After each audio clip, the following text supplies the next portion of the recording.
47-year-old Embakasi Member of Parliament Ferdinand Waititu opens for us the door into a character many have found controversial.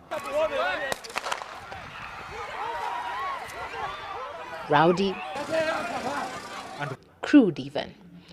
Today, however, he strips his outer covering, revealing to us a past he says has molded and shaped him into the man he is today. I know actually what actually have been seen out there by people is that they conclude that this man is a hostile guy, is hot-tempered. Some can even conclude that I'm not a very civilized man. But what they don't realize is that I'm a grassroots man. I understand how to get a result. It is in these crowded alleys that Waititu says his history began more than 40 years ago, right in the heart of Kibera slums, where he was born and bred.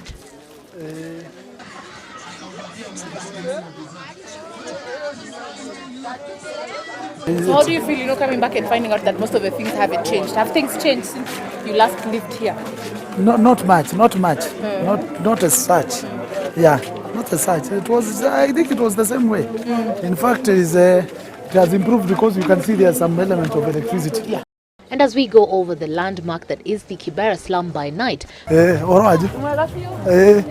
Ferdinand Waititu's excitement seems infectious to the rest of the residents here, both friends and those who know him, as he retraces his roots to a place where he desperately sought an escape from years ago.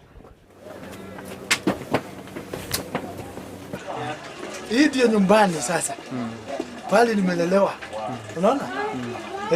Mama alikuwa unauzanga hii maji. Tulikuwa watoto wengi. Mimi nakwambia my father had 2 wives, so we were 14 in number.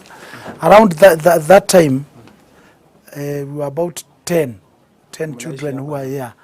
But luckily enough, all of us were able to go to school and go to education. Do you remember the specific dreams you had while in this house? After school, I'll get employment. Then I'll be working somewhere in town, not industry area, because most of the people you knew here, they work in the industry area. They are laborers in industry. They go by foot, following the railway line. And I didn't know anybody who used to work in town in the offices. So I was longing to get educated, to get employment in one of the offices in town. And he has definitely done it, seated in a town office years on, not only as the Embakasi Member of Parliament, but as the Water Assistant Minister, having written down his own history since his days as a garbage truck driver, eventual owner, councillor and even deputy mayor before he ran for elective office as Member of Parliament. Here, years later, looking back from where you came from, how do you feel seated as an assistant minister? And how far do you hope to go, maybe? I'm very thankful to my parents because they taught me to be a persevering man and also to never lose hope. Personally, I never lose hope.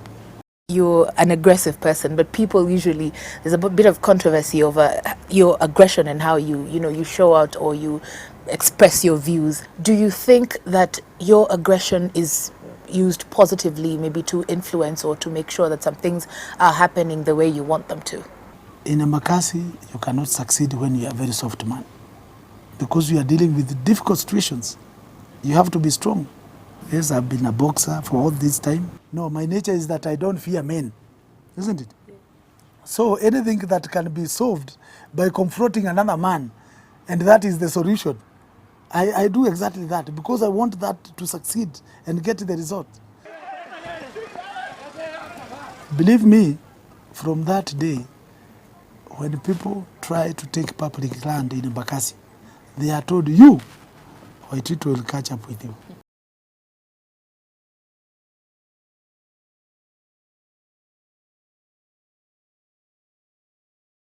Meet Ferdinand, the husband and father of 5.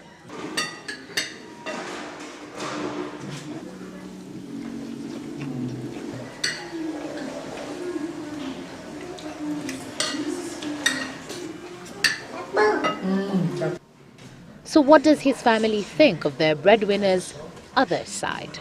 As my husband and father to my children, we will always see as if those are just news you people are trying to make news. And of course, I'll always try to interpret it that he's trying to help those people, and it is always the case. Because you cannot be a mheshimiwa and then you've been in that place and you've known how people grab land, and because you don't want to be seen on telly at chasing people, sasa ukae tu.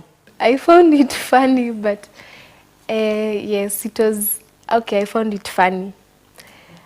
When it happened again, yeah, it was funny still. I still think it's funny. You've seen where he's come from, so old habits die hard. Looking up to their father in the hope of following in his footsteps in the success ladder, however, is these children's everyday endeavour. Evelyn Wambui, Citizen Live at 9.